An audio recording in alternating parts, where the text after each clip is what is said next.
morning. Good morning. My name is Sarah, and I work with the Living Archives project, where we are collecting stories of how COVID-19 impacted various communities in Mecklenburg County. Today is March 2nd, 2023, and this week there were 137 reported cases of COVID-19 in Charlotte, Mecklenburg County, which actually shows a decrease of 16% over the last 2 weeks. Therefore, each subject is comfortable not wearing a mask. Melissa, would you introduce yourself? Yes, my name is Melissa. I am about 6 feet tall. I like to consider myself fairly thin. I have curly hair. I am Black. I identify as Black. That's awesome. Okay. And you have a great smile. Thank you. Yeah. So Melissa, tell me a little bit about yourself. How long have you lived in Charlotte or in Mecklenburg County? So I just moved to Charlotte from Baltimore, Maryland about 6 months ago. Wow. So I'm very new to the area. Very cool. So what brought you to Charlotte? I was looking for a fresh start and in a more peaceful environment, and so Charlotte spoke to me. Yeah. What about Charlotte spoke to you, out of curiosity? I had visited Charlotte twice, and during my visit, it was important for me to find a new place where I felt welcomed and at home. And Charlotte, out of all the places I've been, is one of the very few places I felt like, I could see myself living here. Wow, that's so cool. Tell me a little bit about Maryland. Is it very different from Charlotte? There are a lot of differences. Okay. There's a lot more going on to me in Maryland and than Charlotte. And, there's good and bad for both of those. But yeah, Maryland, there was more people. And so during the pandemic and stuff, there was just the world kind of just stopped up there. But yeah. Yeah. So tell me a little bit, you kind of referred to it. Tell me a little bit about what was your life like during the pandemic when it came, and what was that like for you? For me, the pandemic was like a whirlwind. So I think, in 2020, I got diagnosed with cancer for the second time. Oh my and goodness. I want to try not to cry. Sorry. And so the pandemic for me was like a roller coaster.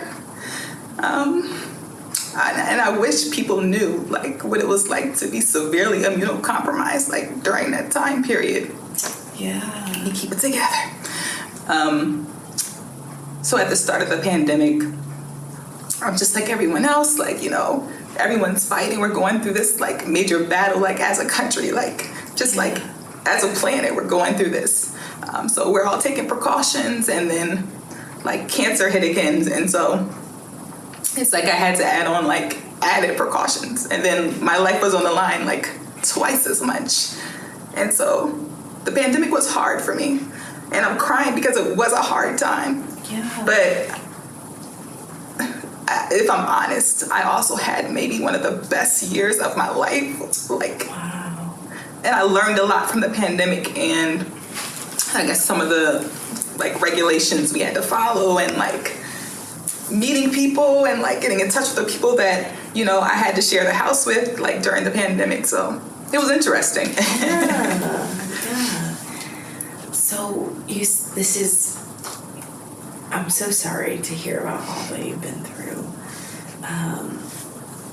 As someone who was severely immunocompromised, tell me about that experience, because not a lot of people get to hear this side of how people like yourself who were immunocompromised were impacted by COVID and the restrictions and just the virus itself. So share with me a little bit about what were you feeling at that time? What was going through your head, and what did that look like? Yes, so because I went through chemo as a part of my treatment, for anyone who doesn't know, it causes you to be severely immunocompromised to the point where I couldn't get chemo some days. Wow. And I throw that out there because so COVID had already shut things down. Yeah. So, typically when you're going through treatment and things like that, you get to have family and friends with you when you're going through your chemo appointments. If you're going through surgery and you're in the hospital for a few days, like your family can visit you. And when you are, like during the pandemic, everything shut down. So there was no support. You couldn't have your normal support during that time period. And so I remember at one point, I was staying with my family during chemo. And both of my parents had public-facing jobs, and they were my support system. But they both unfortunately got COVID, and it got really bad. And so we were all isolating in this house, and there was me who, like, I couldn't even get chemo. I was so severely immunocompromised. But at the time, that was like where I could be. Like, they were my support system. Yeah. And so we wore masks around the house. Everyone was like, we were walking on eggshells during the entire pandemic. And it's no way to live, but, you know, we have to take a responsibility for ourselves, each other, just like when we're out and about. So it was just like an added layer. And I hope that answered the question. Oh, it did. Yeah, definitely. So when you were getting your treatments, you couldn't take anyone with you? That's correct. Okay. So the hospitals were filled with people like dealing with COVID. Yeah. They really needed help. They had like, people were short staffed because, you know, a lot of energy needed to be put into like the pandemic, totally understandably. And to preserve like the severely immunocompromised people, like you couldn't have visitors in the hospital. Yeah. No one can come with you into your appointments unless it was like you were near death and you needed like instructions, hospice care and things like that. So yeah. Did that change at any point? Like, did the restrictions get lifted during your chemotherapy, or was it like that the whole time? I think it was the whole time that it was like that. And I'm like an introvert, so like there were days where I was just like, I'm enjoying like being by myself. But I think the forced like loneliness of like not having that support system was tough, at least for me and my community of survivors. Yes.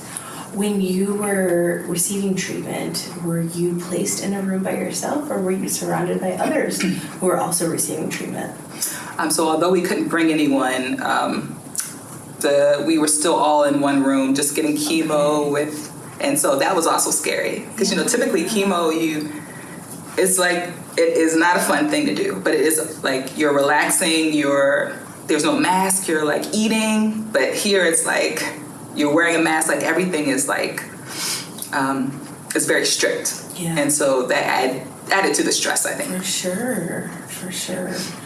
And then after you would receive treatment, you mentioned you lived in a home. Did you live with others, or were you by yourself? Yes, so I lived with my immediate family during this. Okay.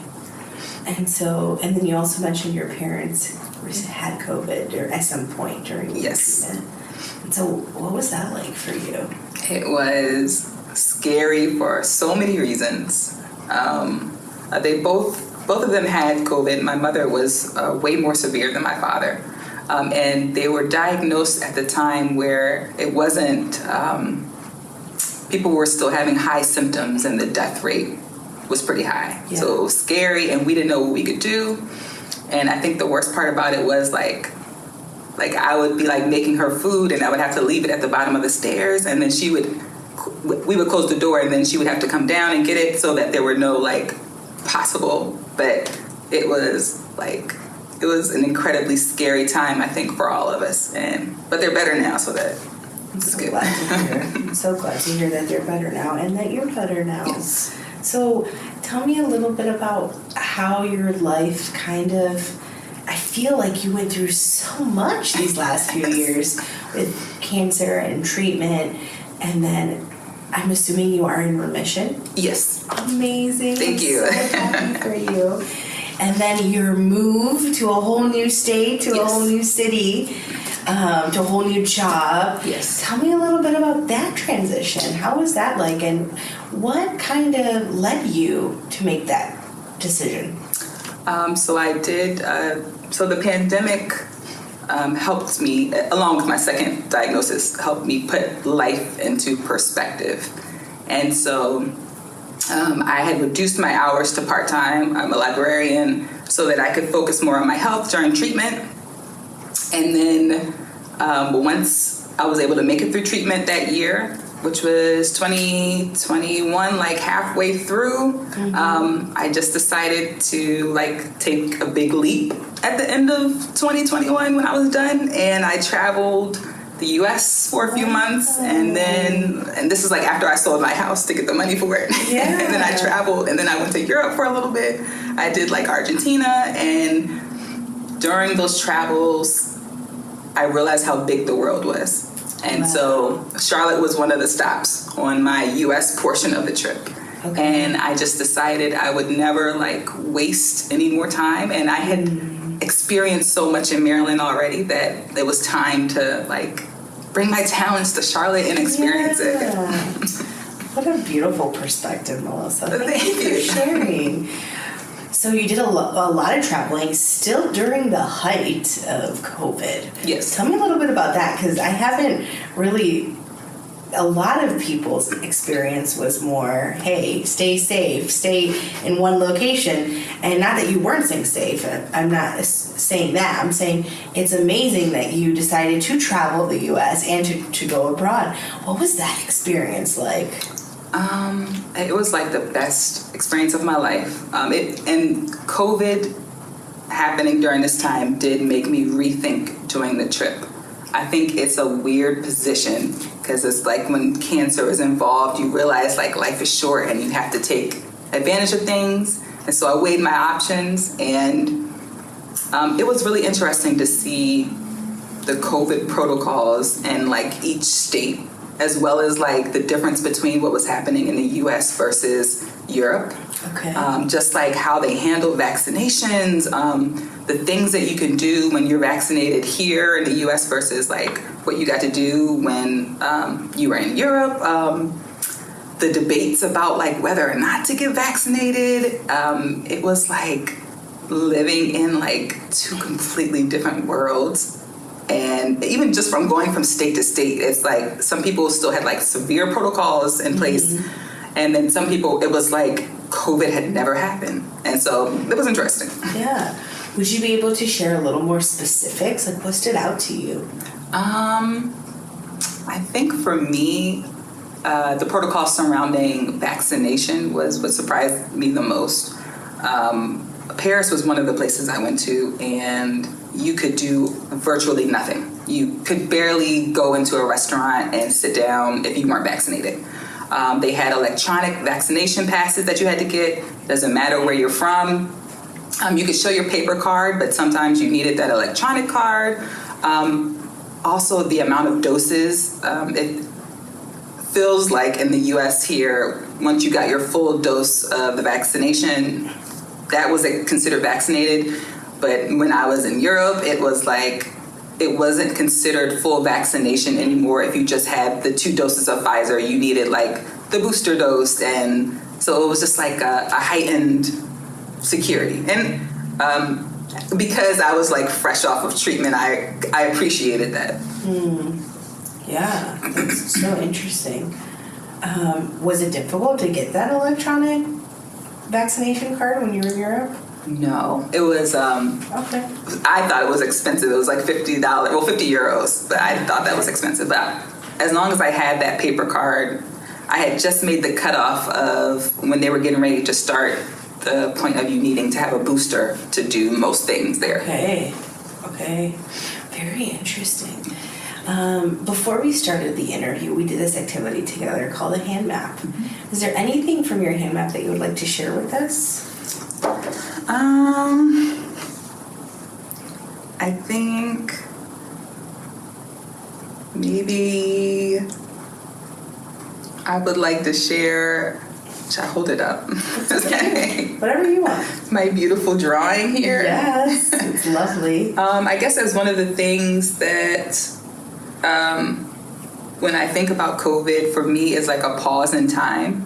And I tell people this all the time when they ask me about my experience throughout COVID. And for me, I call it my missing few years, because like life stopped. Like when all libraries here and also where I was working at the time, what we did, we weren't really interacting with the public like that.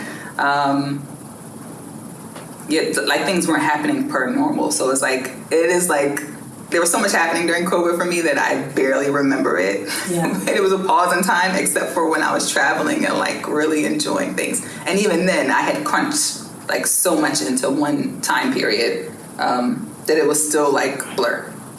And also, I just wanted to give a shout out to Lana Del Rey, because Lana Del Rey, I listened to her music every morning when I was going through radiation towards the tail end of COVID. And I feel like a lot of people found some solace in music. And because, like you couldn't really go out to like a concert or like a club where you might normally go, but you got to listen to music in your room. And I found so much like peace and like understanding in her music. So shout out to Lana Del Rey. Cool. Thanks for sharing, Melissa. When you were getting treatment at that time, were you able to connect with others who were going through treatment? And did you feel supported at that time, or did you feel like that wasn't the case? I felt supported in my family. And this is something that I was just talking about at this cancer survivorship conference, that it was for me very difficult to find people who identified with what I was going through like during COVID. I have been to like in-person support groups and they just completely shut down, especially because, we are immunocompromised. And so like it was just not worth the risk. So it was hard for me to find a support system. Luckily, technology, they were able to move some of the groups to like Zoom. Okay. And so we got to share some stories that way. And then Facebook groups have been a godsend. So I was able to like, and there are like thousands of women going through the same thing. And we post about what we're going through and get advice that way. Something that I might, chit chat with somebody at chemo about like, what do you do about this? But at the time, since I couldn't do that. So technology like saved me. Wow. Do you feel like there was anything, I feel like you mentioned you gained perspective and you really gained a new outlook on life. Do you feel like there's anything else that you gained over the last few years? This may fall into that category, but how important it is to be fearless, especially like with COVID. I think it was so unexpected. Yeah. And a lot of people died that, like unexpectedly, that maybe otherwise you would have thought would have lived for a long time. And so for me, I'm like, you have to live every day as if it's your last and take as many leaps as you can. Yes, because you never know when your last day could be. So you have to be as fearless in everything that you do. Don't worry about it. Do what you have to do. Thank you for that. Sure. Thank you. So tell me a little bit about what does life look like now?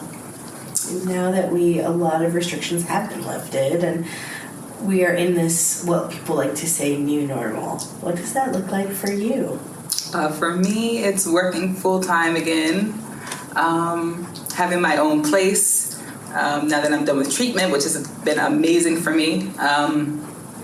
For me, I do feel like a sense of like, I guess, what is my spirit is like wanting to like get out more and things like that, which for me is, there's a sense of restlessness of like, this is like 9 to 5 life. And I love being a librarian and working with teens especially, but there's always like this little bit of like freedom that, you feel like you're missing out on. So yeah.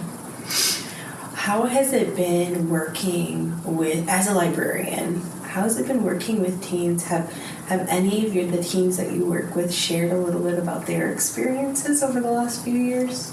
The only experiences specific, I guess, to like COVID would be like, I'll be talking to the teens and some of the ones, they talk about how like their first few years were like COVID years in high school. And so there's like virtual learning and things like that. And I'm like saddened by that, because there's a lot of experience that happens in school. Like there are dances, there's like, making social connections while you're at lunch and things like that. And I feel like some of them were like robbed of that. Like people were robbed of like graduation and prom. And so, but I say that as someone who has experienced those things, but to them, that is what like high school looks like for a year or two. And so it may be like a part of their norm a little bit. And so it has been interesting to hear some of those stories. Yeah. Is there any story that stands out to you that you want to share?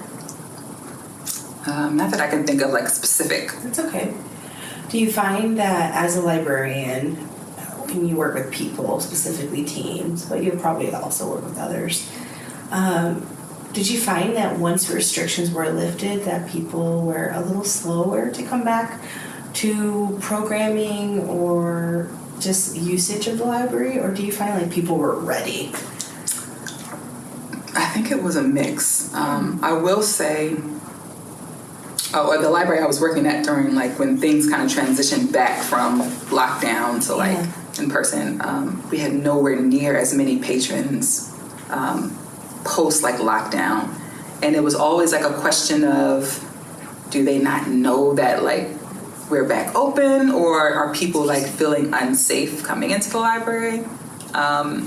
There are always people who are like ready, like we loved the programs before, but then there's things to consider like mask policies and things like that, and how do we navigate like this new normal? So I think it's like a good mix, but I think even now in 2023, I think we're still figuring out like how to build things back up. Mm-hmm. And then for you, because you kind of transitioned during different phases of COVID and the pandemic and restrictions, is there anything that stood out to you, either similarities or differences between the two libraries that you worked at during the last 2 years?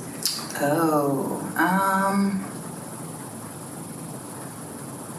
don't know. Maybe not that I want to share, no. That's okay. That's very fair.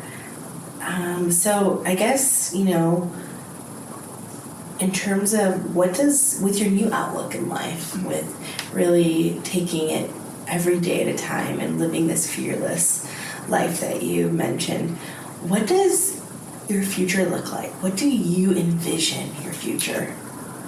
My future is like a creatively free life.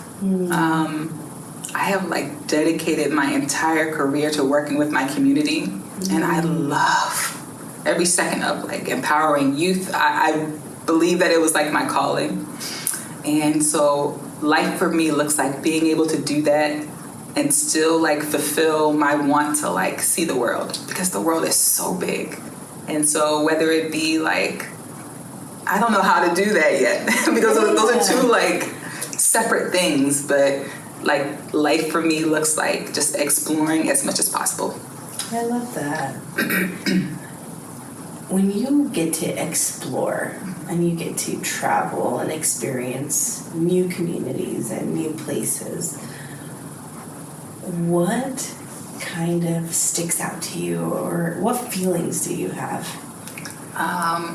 Words cannot describe. I feel like a sense of it's awesome. Like I like to learn new things. Like as a librarian, I'm always researching, and I just feel like I embrace uniqueness. And so when I'm traveling, it's like these little mini epiphanies where it's like, that's how they do things over here? Is this how they're living in Denver? Tokyo's like this. And so it's like a wow moment the entire time I'm on vacation. I'm like, wow. And like meeting people, and I just feel like things are so different, even though like we're all human, we're all living on the planet. Morals sometimes are the same. It's just like the way we do things can be really very different. Yeah. So just to follow up with one last question, is there any specific stories or experiences over the last few years, either, in your season of receiving treatment for cancer or as a librarian, or just as a traveler, learning new things. Do you have stories or experiences that just really stuck out to you that you would like to share with us? And it can be more than one. I really want to share. I guess not.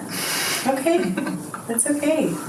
Well, thank you so much for your time. I appreciate you so much, Melissa. I appreciate your story.